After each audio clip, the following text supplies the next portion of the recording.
Exodus 17:8-13. As long as Moses kept his hands raised up, Israel had the better of the fight. In those days, Amalek came and waged war against Israel. Moses therefore said to Joshua, "Pick out certain men and tomorrow go out and engage Amalek in battle. I will be standing on top of the hill with the staff of God in my hand." So Joshua did as Moses told him. He engaged Amalek in battle after Moses had climbed to the top of the hill with Aaron and Hur. As long as Moses kept his hands raised up, Israel had the better of the fight, but when he let his hands rest, Amalek had the better of the fight. Moses' hands, however, grew tired, so they put a rock in place for him to sit on.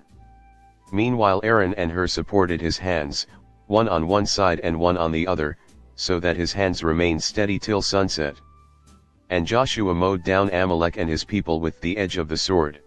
Who was Amalek, and why should he attack Israel? Amalek was the grandson of Esau and the chief of the Amalekites. Jacob and Esau were brothers.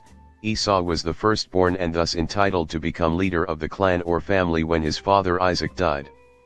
As the boys grew up, Esau became a skillful hunter, a man who lived in the open, whereas Jacob was a simple man, who kept to his tents. Isaac preferred Esau, because he was fond of game, the animals he brought home to eat, but Rebekah preferred Jacob. Once, when Jacob was cooking a stew, Esau came in from the open, famished. He said to Jacob, "Let me gulp down some of that red stuff, I'm starving." But Jacob replied, "First give me your birthright in exchange for it." "Look," said Esau, "I'm on the point of dying, what good will any birthright do me?" But Jacob insisted, "Swear to me first," so he sold Jacob his birthright under oath. Jacob then gave him some bread and the lentil stew, and Esau ate, drank, got up, and went his way.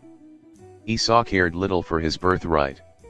Clearly, Amalek carried a grudge against Jacob and the Israelites due to the enforcement of his father Esau's oath. The birthright itself gives a double portion of the father's estate to the firstborn son and the leadership of the clan. Esau gave up the birthright in order to obtain a bowl of stew. Just as Isaac was elevated over Ishmael, so was Jacob elevated over Esau, and Jacob then becomes the heir to the promises of the Abrahamic covenant. Esau was Isaac's favorite son, while Jacob was Isaac's wife Rebekah's favorite.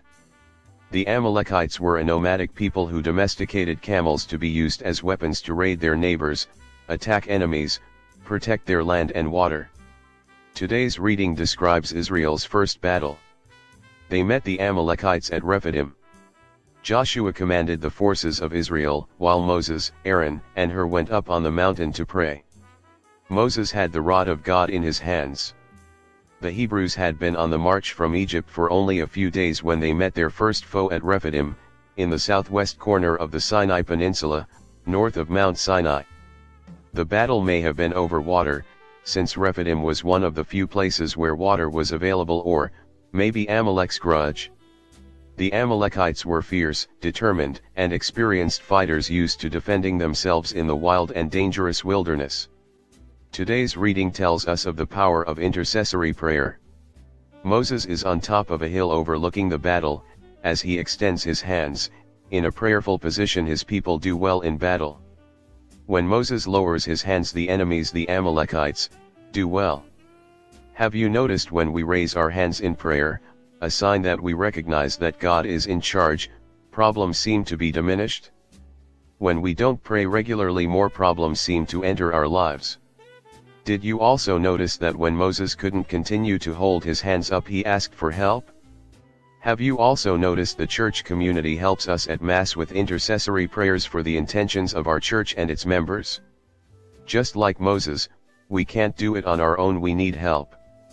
With God's help and Moses' prayer, Joshua was able to save his people.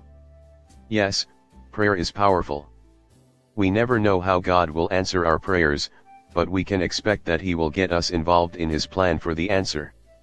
If we are true intercessors, we must be ready to take part in God's work on behalf of the people for whom we pray. Corrie ten Boom.